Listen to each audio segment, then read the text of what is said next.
The first is that T1 have decided to mitigate any roaming matching that Yagao typically goes for. This does make me question if he's thinking about a Twisted Fate. This was something that he often fell back on if he wants to make sure that he can attack these side lanes.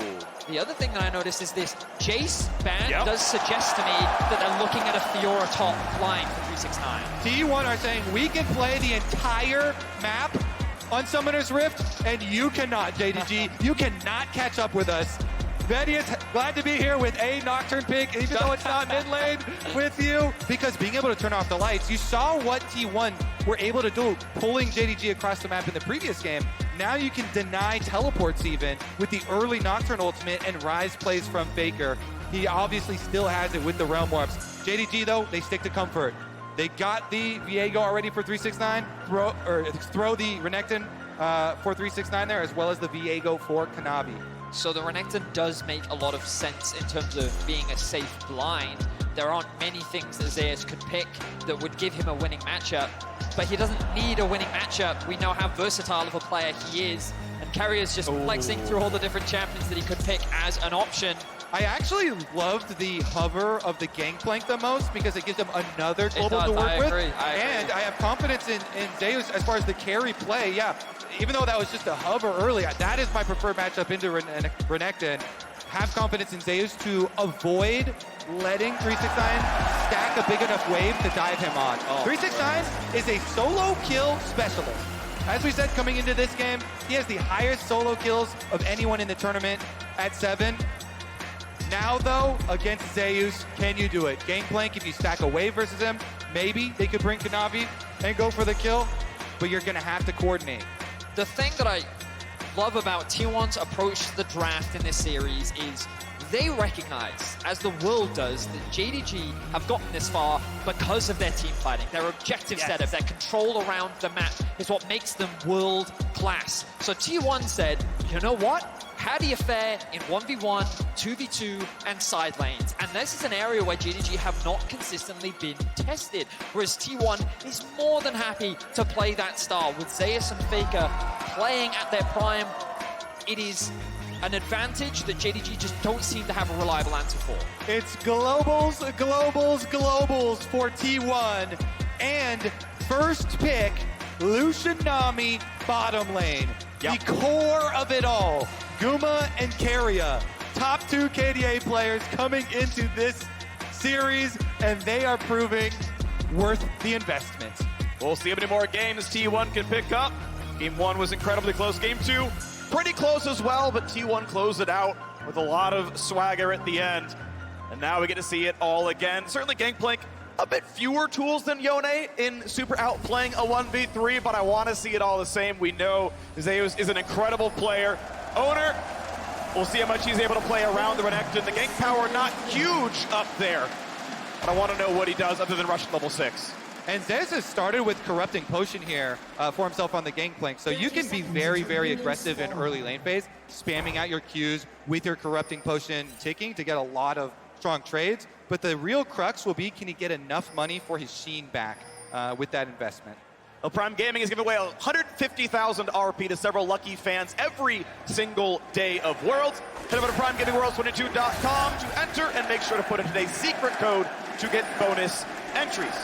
Run from it, hide from it.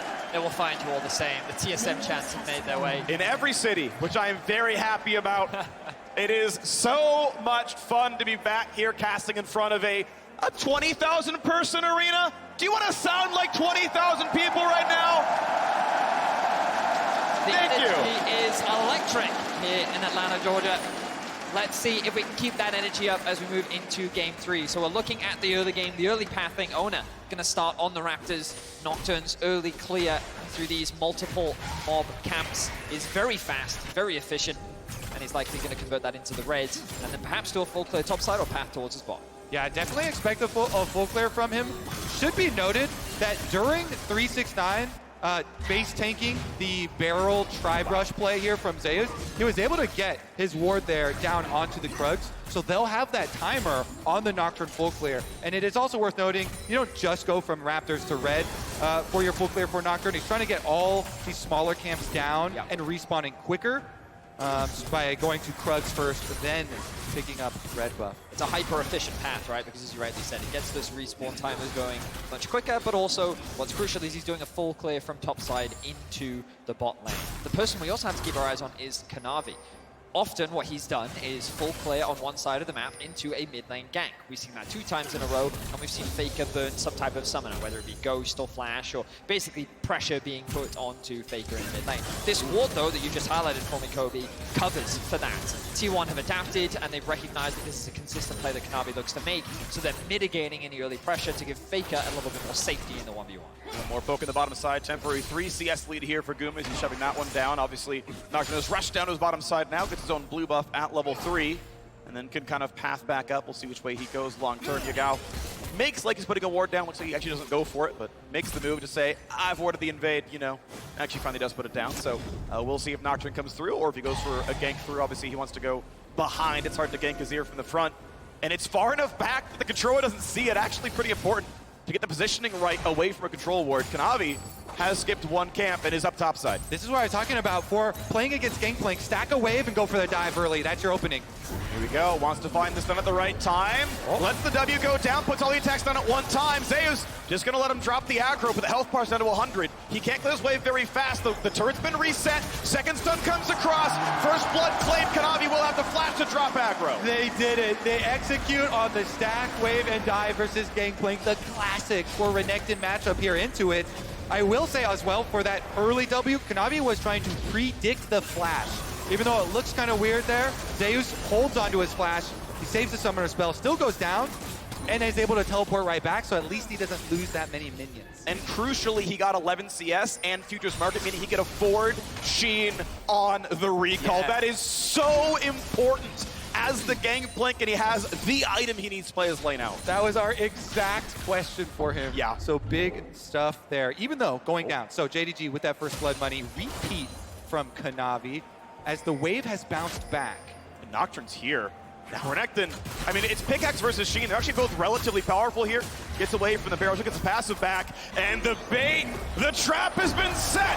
Zeus gonna be hit, eats the oranges, stays up for now. Oder wants a bit more, but he's waiting out. Spillsion, it's nothing. The flash in, Zeus, the flash follow. It's a 1-for-1, but can Renekton win against Nocturne? The big stun, and 3-6-9 is good for a 3-1 scoreline. And there's no teleport on Zeus. Look at this minion wave. 369, he's so satisfied. Can keep the minion wave there. Zeus is gonna have to walk all the way back. Here it is, Kanavi. Such a big brain counter gank here. And then when Owner and Zeus try and flash forward to finish off the kill on him, they get the answer, and 369 can finish off the second kill as well with all the rage he had stacked up on the Renekton. The initial problem with that play for 369 was that his abilities were on cooldown. Just before that play happened, he invested everything onto getting a short trade against Zeus, which made it awkward. So Kanavi getting that initial exchange onto Zeus was really smart because it just bought 369 that extra bit of time. But it also gave the JDG top jungle an opportunity to get revenge after they got hard outplayed last game. Yeah, 369 has an ulti. What's the stun gonna look like is the question. Nocturne's nearby. Conqueror is stacked up. Oh no, Owner's here. Just kidding. We got our own jungler. The fear lands. Kanavi's gonna get one. And it's time to be afraid. In the bot side, it's Hope extinguishing it from T1. Gets the root. The flash from Faker. Missing. Hit with the bubble. Carrier doesn't. And Faker gonna try to find the rest. Missing. Auto gets a single. It's 2 for 2 as Faker cleans it up. Oh my god, more action! Oh, yes! He missed the ulti! Zeus sidesteps it and turns one back. 11 kills, 6 minutes into the game. We promised you a bloodbath, and in the arena, both teams are delivering. Inject 5 games of this right into my veins. My goodness, they are so aggressive going for that dive. Kanavi here, right into the face of Zeus, and he stands tall, Q right in front of him, gets the kill, plus gets that minion wave. That was so critical. You know what Kanavi was thinking? He was thinking, if I could kill him here, this Gangplank is out of the game. Losing another giant stacked wave would be just devastating, and yet he pulls it out.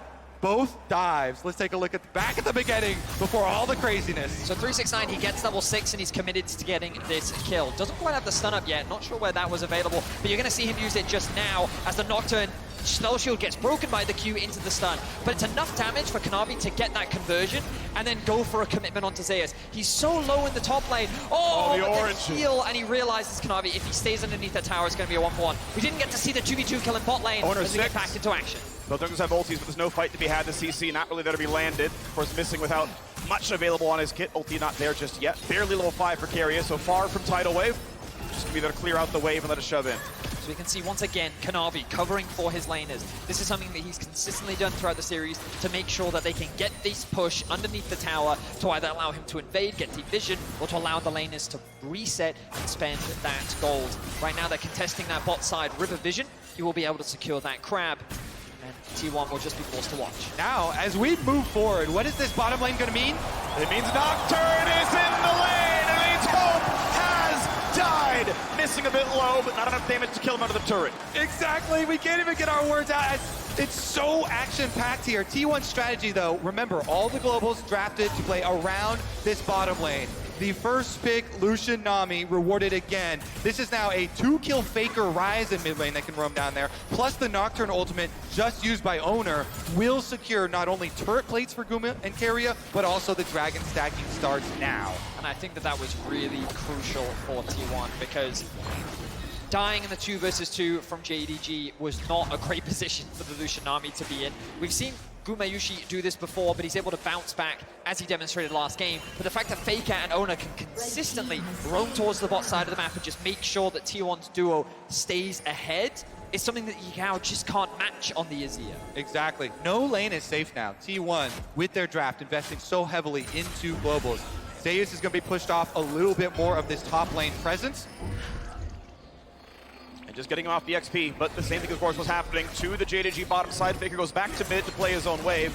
And Kanavi just going to take away the Krugs. As you can see, 369 gets his second plate, and the Q is going to land at the right time. Kanavi autos it a bit too early, gets it low, and Parlay takes the lion's share of the XP away from Kanavi. The gold, though, is mostly on the small ones. But now this turret dies to a simple Herald charge. If they want it on Hope, they can lane swap, get him topside and summon the Herald for him. This is one of the reasons why Zeus is so hyped up as this young top lane prodigy. Not just because of the pop-off moments, because of the big carry games, but also his ability to play on the weak side here, giving up the extra wave, still staying calm, going in, last hitting with the Q on the attempted jungle, counter jungle there as well for himself. And even though he's significantly behind in CS with all the top lane focus, his ult is ready and enables T1 to make that cross-map play now.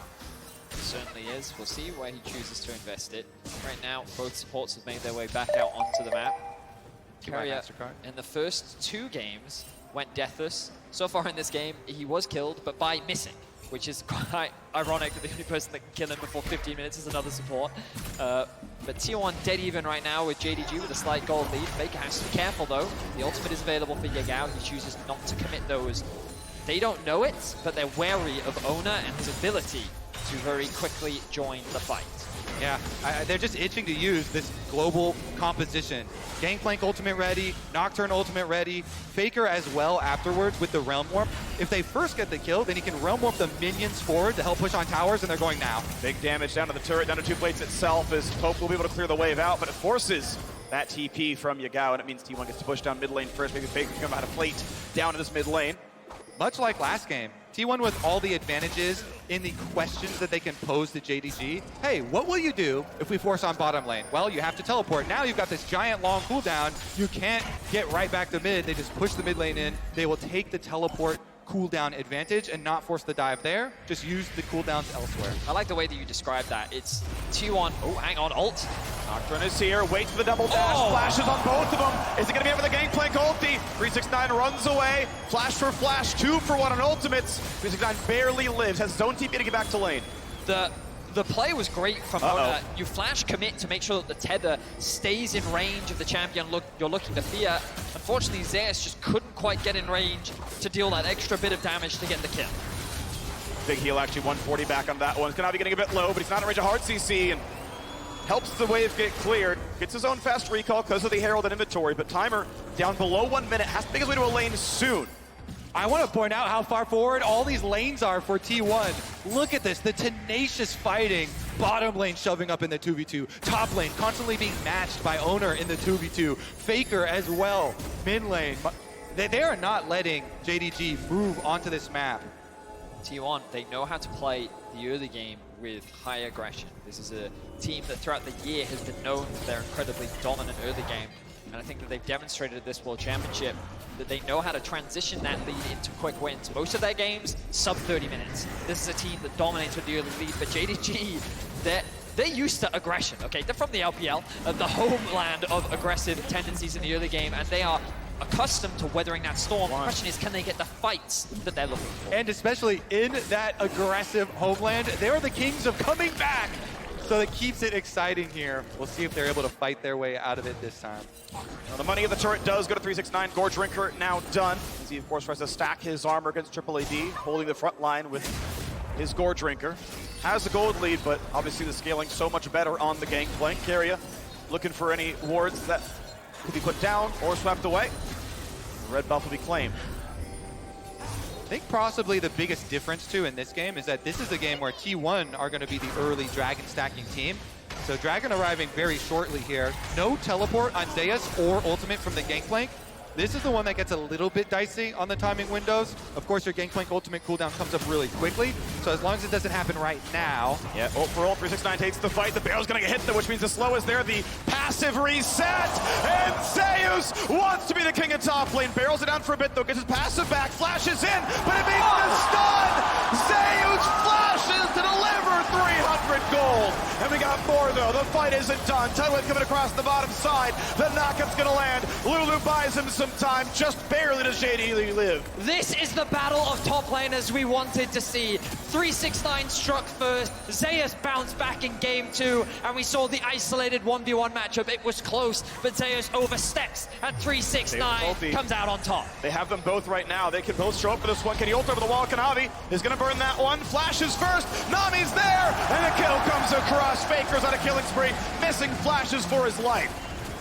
They got the early roam, so they can fully commit. Even with Yagao coming to try and close the gap here, T1 getting the early kill onto Kanavi means they will get priority on Dragon. They will get the objective despite Zeus. Good trade there for Faker. But wow, I mean, every time we see one advantage gained somewhere, the other team gains an advantage elsewhere on the map.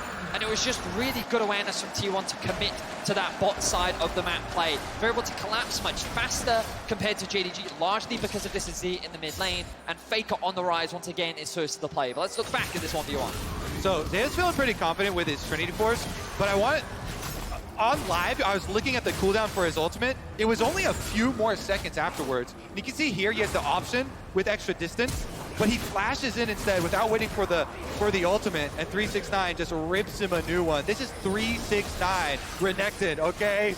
Known for it. And he gets the last lap. Rift Herald coming up very quickly though. I popped Smiteable, who's gonna claim it. Was owner before. This time around it does go to JDG. Kanavi gets the eye. 2 Drakes to 0. Gold actually 1,000 in T1's favor as well. The top scoreboard says T1 are winning game 3. Yagao just farming so far has not found his way into any meaningful team fights.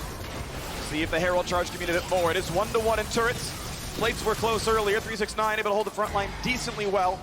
But need a seal to come back on in. Has his flash soon. Ulti's up now. Could try to find a target. Guma has his cleanse. Of course, Zeus has oranges. Everyone else is the target. So the all good thing for T1 right now is their waves aren't in a great spot. If you look top, you can see that with no tower, Zeus' wave will force him to overextend.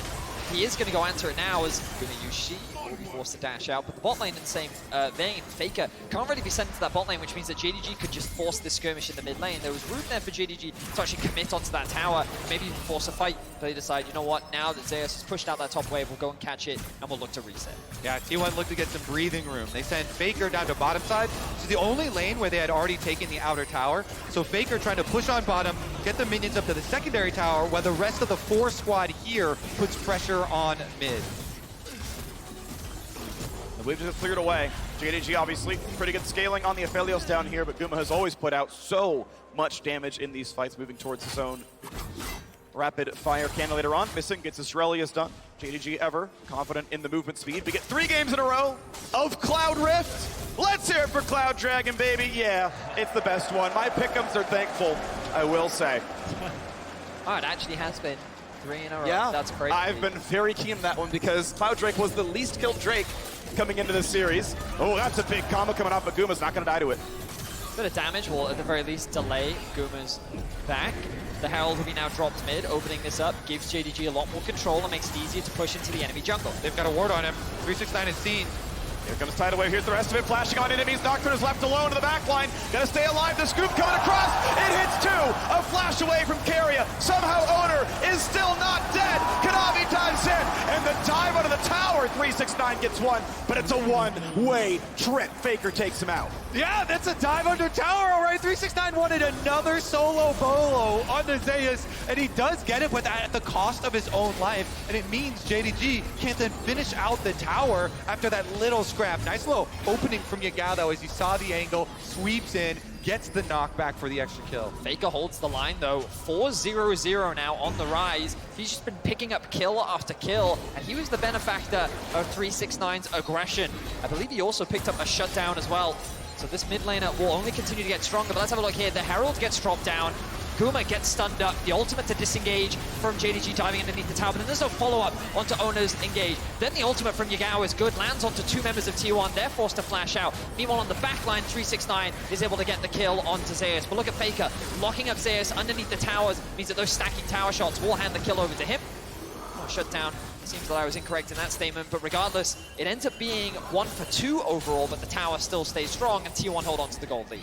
Once again, into Black Cleaver 369, he gets the build path there. Cold nearly done, so again, building for aggressive, as much damage as possible here. As we get, looks like Blade of the Ruin King on the way for Kanavi, so 2 damage items here on the Viego. The advanced plate can often be pretty common. Yeah, the double recur build a bit much. Double click him how one, but not going to be a problem here. Red going to be claimed for an invade. Gumayushi and the rest of T1 ensuring the bottom jungle belongs to them. And they want to keep up this dragon stacking. Zeus right now, no ultimate again, as it's ticking down with him pushing on top side. Moments before the Drake. If you can get a teleport from Gangplank early on and set up your barrels through some of these brush in the fog of war, that can lead to some big explosions. But they're actually valuing just walking Zeus down now. Walking down the river, 12 seconds till it spawns. JDG are the ones who own the path down. Kanavi aggressively looks for any wards, doesn't see any. One gets put down, put out as well. Guma forcing a Shirelia's out. 369 cannot find his target. Locked in place, needs to ult to stay alive, but he's feared and he's fallen. Nocturne goes for number 2. Hope dropped, a flash away from missing, but Faker won't, and he's unstoppable. 11-9. You can't touch Gumayushi. His confidence is insane right in front of 369. Baits him in. Faker's not done. He dodges the stun. Really beautiful stuff right now. Going to try to stack the Conqueror, try to find the kill. With help from his mid laner, Azonia's buys some time, but they should kill him. The ult's too early. He needs some soldiers back. He finds the army, and 1,000 gold goes to Kanavi. However, Baron is dying. T1 with an incredible team fight in the mid lane are able to usurp the team fighting powers of JDG. 369, the benefactor of all that early game gold, the big beefy frontline is shut down as T1 dance around him, dance around JDG, and secure themselves the first Baron of game 3. I love this play from Gumayushi. He is so confident right now, playing in the face of these melee champions, baiting them in, daring them to try and touch him. Stays just out of arm's length there, and T1, well, can he get away from this though? Yeah, still has cleanse and flash, was not even remotely close to dying. And then when turret falls, T1, 1350 on the Red Bull Baron power play. Yes, they dropped the Cloud Drake, just means more can be killed. I know, it's positive, honestly, as we crest into 2 and 3 items. Chainsword on the way now for the top laner. Look at this. He dashes in with the ultimate to get some damage here, and then allowing 369 dash forward, he just kites him into the Nami. Keria gets the double knockup. Yeah. Ulti into bubble, right into T1's hands. Keria playing these fights beautifully throughout this series. The chain CC, there was nothing that Renekton could do, and like this is just one of the problems with Renekton. He doesn't have easy access onto the backline unless he's finding a good flank. See the smiles on the T1 faces and the frustrations on the side of JDG.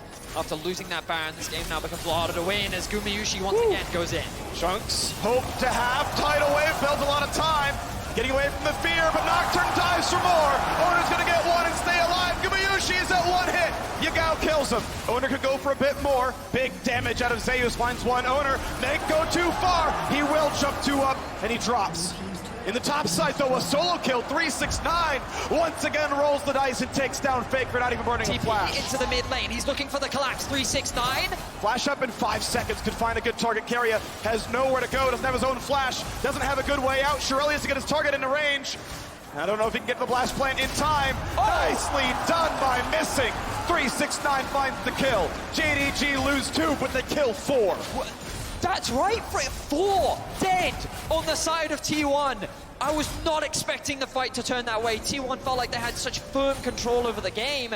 And then just like that, after a bit of aggression from Guma, JDG turned it around. 999, baby. He gets another solo bolo. Off screen, count it. Teleports in, gets another kill, trapping Keria here. And more money for JDG to mount their comeback. Remember that after the last team fight, JDG still got the dragon. They got that objective, so they also stalled T1's objective stacking here. Another bait attempted here from Gumayusi as they get the counter onto Kanavi, and is the ultimate commitment there from Nocturne. Meanwhile, here's our solo we're looking for. Faker just trying to kite away from the Renekton, has the ultimate to try and escape, but the stun then comes through from 369 to mitigate that. Faker doesn't have flash available to get away, realizes he can't do anything in the 1v1, and then the TP from 369 catches T1 completely unawares. Zeus and Keria split apart because they realize that they can't come out ahead in this fight. The Shirelli from Missing to help close the gap, and you'll see Missing landing an auto attack on the blast pan to deliver the fish to the hungry crocodile. And you can tell the bloodlust is getting to these players with the high pace of this action.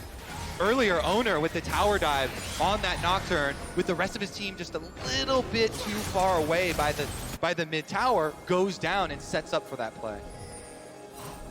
Crossing the map, though. 369 and Kanavi, great. Scryer's bloom there by Faker. Spots going on. The rest of the team already took down the bottom jungle. They're taking down the bottom tier 2 turret as well. 4 men strong. They shove this one out. Mid lane outer turret drops, though, as well. And as Gangplank ult was required to clear out top lane, they're still going for more. Keep in mind, this is 4 pushing the bottom side. 2 turrets taken. JDG sent most of the team back to defend, but the inhibitor is already gone. Really good response once again from T1. We complimented their ability to play through the side lanes in game 2. They're demonstrating it here in game 3. Beautiful. Kanavi, I'm not going to say that he baited out the ultimate, but that's what ended up happening. Doesn't get caught off guard. Yeah. T1 though in the brush. Kanavi They're gonna makes it. find him. He doesn't get the ulti off. He just dies. He could have ulted. He just gets killed. And that is the jungler down. T1 with 40 seconds till this Drake comes up. About the same time they find the rest. 369 gonna take his fight against Faker. Will it be enough? Does he win round 2? He's ignited. He's ever frosted. And Faker with 5 health left wins the one-on-one. The GOAT! Now he's got more enemies coming after him, though. He's going for the sneaky recall. Out of vision. They know he's on the left-hand side. Missing. Will not spot him go into the brush. They see. You can see it. You can see it. It was in vision. They don't walk over to the wrong ward. Faker with the okie doke, complete jukes right here. You can't see me. That ward's just outside the bush above the 2 players. It actually didn't go in the bush, so they didn't see Faker, so the polymorph couldn't actually come down. Faker gets away on the skin of his teeth, and he walks away the victor. This is why Faker is still on the lineup. With all of these young prodigies being built up by T1, he's still the GOAT. T1 will use that commitment topside as well to be able to pick up Dragon number 3. 1 away from the soul. T1 have a 4,000 gold lead, a 2 Drake lead, an inhibitor lead, and a Faker lead here in game 3. They'll drop a scuttle. It's not nearly as important as having the best player of all time on your roster. JDG will walk the reward on the way over, and out goes Kanavi. All right, now we have to turn our eyes towards this Baron, and now it's going to be a T1 collapse moving up through the river. Teleport is ready for Yagao, I believe. But look at how T1 are just shepherding JDG into this half of the map. 369 and Kanavi are looking for a pick onto Faker, but he's going to respect it. They have the push in mid. Yagao's forced to go back and answer it. Now they're looking for Faker though. Gonna find the ulti onto him. This time he's got no escape tools. Azonius buys time. A huge barrel finds more. 1-0, and it's time to possess the Rise, but he's gonna drop too quickly. 369 does what he can. They find the second kill. Over the wall they go. Yagao wants owner. Scoops him in. Finds the kill. Safe so far. Missing, gets shot down. Oh, fires, but Gumayushi takes down 2. Carrier left alone, and he's gonna be left to his own devices now. Guma has to retreat. Does not have the health to play it out. When the going gets tough, it's the bot lane of T1 that come up clutch.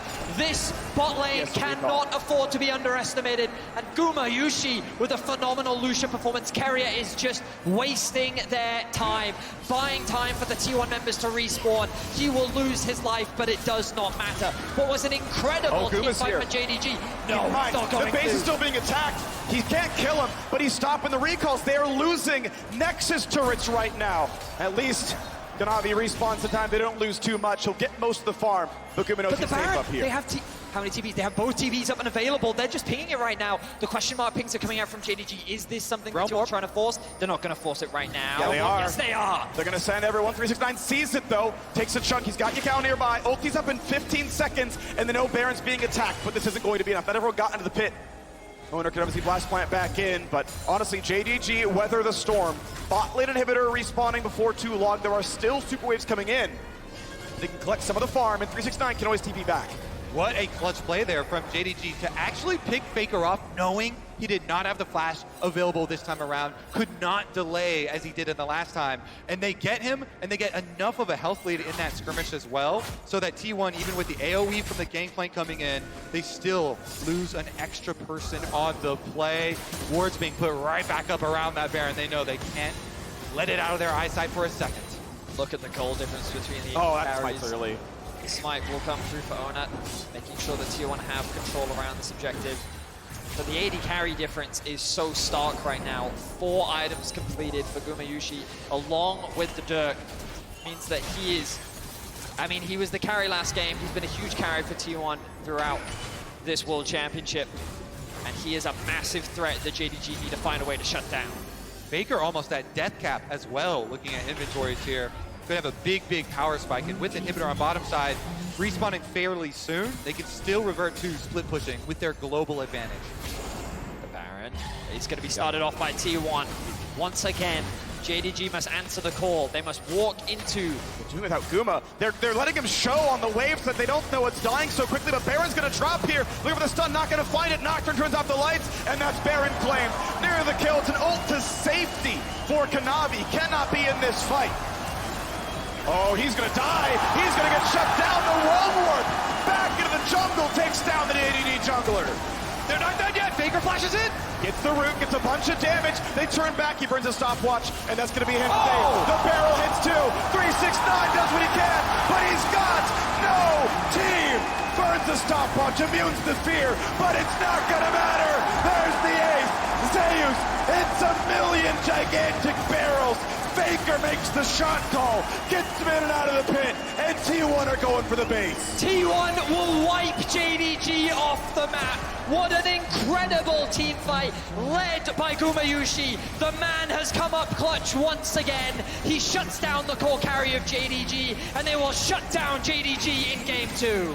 Gumayushi may have died, but he kills a hell of a lot more. The Nexus turrets fall. Kanavi's left alone to watch. Once again, his kingdoms fall to ruin.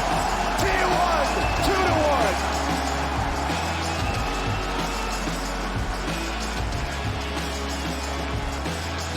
This is the beautiful League of Legends.